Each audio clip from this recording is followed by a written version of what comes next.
बच्चों अभ्यास 3A में योगात्मक प्रतिलोम का एक क्वेश्चन आ रहा है। पहले उसके लिए मैंने आपको योगात्मक प्रतिलोम सिखा रहा हूँ।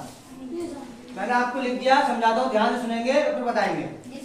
योगात्मक प्रतिलोम वह संख्या है या होती है जो किसी भी संख्या में जोड़ने पर योगफल शून्य कर दे। जी सर। मतलब क्या हुआ? मतलब ये हुआ मैंने आपको 100 रुपए दिए, ठीक है, यानी देने वाले कहलाएंगे प्लस के, और मैंने आपसे वापस 100 रुपए ले लिए, यानी लेने वाले कहलाएंगे माइनस के। यानी 100 रुपए दिए प्लस के और माइनस वापस आ गए माइनस में। आपके पास योगफल कितना बचा? शून्य। 100 योगफल बचा। तो यानी कि 100 रुपए प्लस के 100 रुपए ने, और जो मैंने वापस दे दी माइनस के 100 रुपए ने, आपका योगफल क्या कर दिया? शून्य। तो 100 का योगात्मक प्रतिलोम संख्या क्या हो गई? माइनस के 100। माइनस के 100, ठीक है।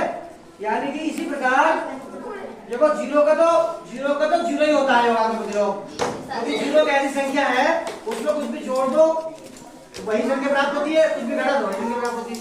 तो जीरो में जीरो जोड़ लो तो भी जीरो, जीरो में जीरो घटाने दो। भाई समुद्र में एक गिलास पानी निकाल लो तो भी कोई फर्क नहीं पड़ेगा, एक गिलास डाल दो तो भी कोई फर्क नहीं पड़ेगा।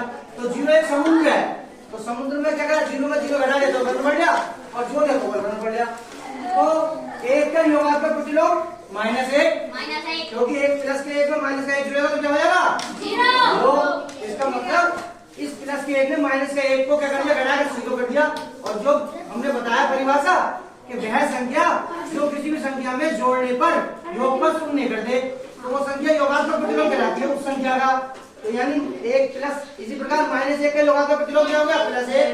इसी प्रकार 2 का -2 का +2। इसी हमने लिख दिया। इसी प्रकार अन्य संख्याओं को भी हम ज्ञात कर सकते हैं नीचे अनंत तक।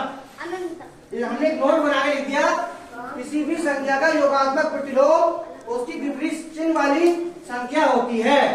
यानी 100, जैसे 100 का योगात्मक -100 या 10,000 का प्लस के 10,000 का योगात्मक प्रतिलोम कितना होगा? माइनस के 10,000। वेरी गुड, समझ आ गया? और मैं सोच रहा हूँ समझ आ गया, एक बार क्लैपिंग करेंगे।